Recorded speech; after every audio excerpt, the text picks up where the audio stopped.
Aren't you supposed to be behind the counter? There were people waiting.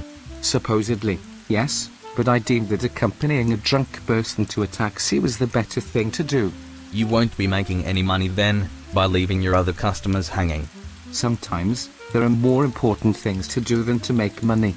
More important things. Like what? Like helping out a fellow human being, wouldn't you agree? Let's go inside. I sense a lot of frustration in you. Is it from your girlfriend, as from all the other guys here? No, I'm married, but my wife is cool. It's my buddy's girlfriend that gave me this headache, actually. Curious. What's your poison though? A pint of beer, please. Here you go. What's the frick? Thanks. Let's hear the story then. Me and my wife have a decent house in the suburbs, and my friend, Mark, had fallen on some hard times, so I let him stay in our house for the time being, as we had a spare bedroom. As any decent friend would do. We were friends since elementary school, so of course I wanted to help. The problem started when he wanted to have his girlfriend, Kate, live with us too. Oh boy.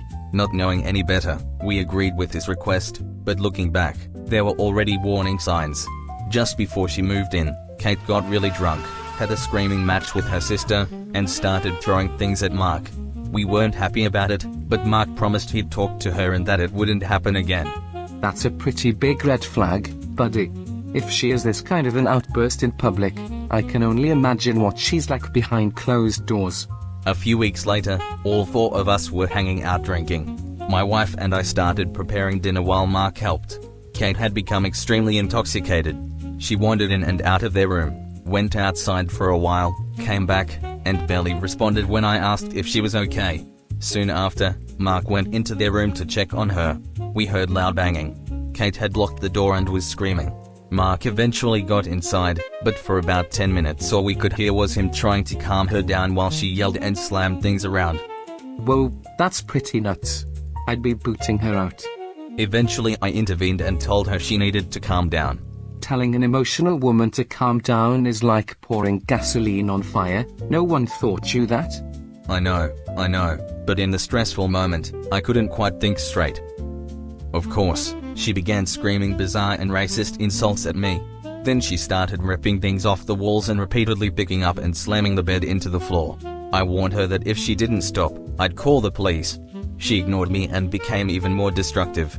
I told my wife to call 911. Finally, the officers arrived and asked the three of us to step outside while they dealt with Kate. Through the screen door I saw her trying to punch one of the officers. Several more officers arrived because she became combative. Eventually they restrained her, placed her into one of those full-body restraint suits, and arrested her. Oh, wow, getting violent with the law enforcement is a big no-no. She went totally off the rails. I've never even heard of the police using a full-body restraint suit. Must be full of crazies where you live. It was the first time I saw something like it. Anyway, the officers asked whether we wanted to press charges for the damage. Since she had mainly destroyed her own belongings and only made a mess in the house, we declined. If the law has a recourse against such foolishness, I would have taken it.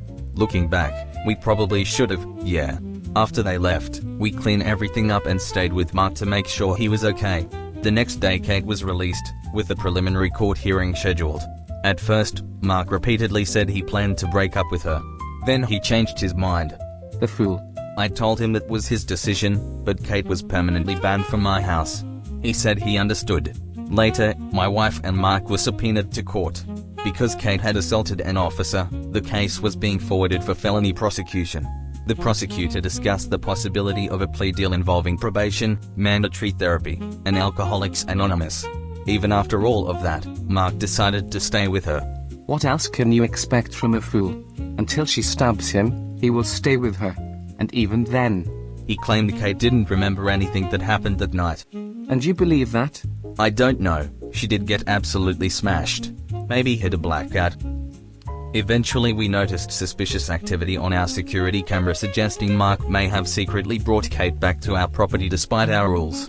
Whether she actually entered the house wasn't completely clear, but it destroyed what little trust remained. Oh man, I think it would be the right time to boot him out too at this point. You have no idea of the destruction such crazy could do to you or to your property. That we did. My wife and I decided we couldn't keep living like this. We confronted Mark, and he told us he and Kate were getting a place together.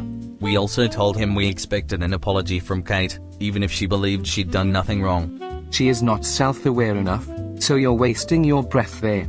True. Instead, Mark started repeating Kate's version of events. According to her, she had only been trying to leave for her brother's house, and I supposedly started the confrontation that caused everything. She also claimed she couldn't remember the night, yet somehow knew enough details to blame me. None of it made sense. Mark even began claiming he barely remembered the incident himself, despite discussing it with us in detail immediately afterward. So typical of unconscious people, they complicate their lives, then justify why they've done it. And of course, it is never their own fault. And it was very frustrating for everyone involved, too. Like, can't you see you're being manipulated? Mark wasn't so dumb before. Well, a pretty girl can have this kind of effect on guys, unfortunately. They have such a scarcity mentality regarding women, that they will accept and justify anything. As soon as a woman touches their PP, all logic goes out of the window. At that point, I accepted that there was nothing more I could do. Kate was only allowed back one final time to collect her belongings, and we had a police officer present during the move. Our friendship had effectively ended, not because I wanted it to, but because Mark chose to stand by someone whose behavior had repeatedly endangered everyone around her. Yeah, that's for the better. The situation never should have reached this point, because the warning signs were obvious from the beginning. You saw the red flags before she moved in, but you ignored them, because you wanted to help your buddy. Do you know how many guys have ignored crazy and paid the price? You've gotten off relatively unscathed, so consider yourself lucky. We were afraid that she would find us and do something really bad to us. I wouldn't put it past her. Watch your back. And once Kate assaulted the police officer, she had no one to blame but herself. Trying to claim that they don't remember is a cope.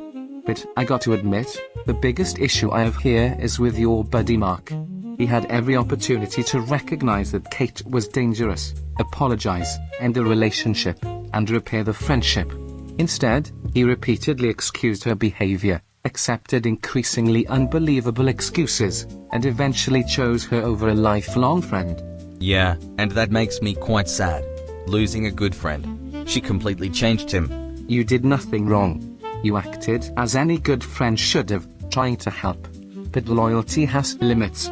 You support your friends, but not at the cost of your own peace, safety, marriage, or home. When someone repeatedly brings drama into your life, you sit down with them and have an open conversation. Be conscious about the issues. Don't be emotional. If they refuse to see reality, it is time to cut them off. Do you think that our friendship is doomed forever? No, not necessarily. It seems to me like you've already done everything you could have. Let Mark live his life, and see how it goes. I wouldn't have anything to do with him while he's being this unconscious, though. I don't think that this relationship can last for very long, so when he breaks up with Kate, you could give him a second chance. People need to make mistakes to learn. I hope so. And I hope that she doesn't end him. Or gets pregnant. Anyway, cheers to your wife, for sticking that out with you. Yeah, she's a keeper.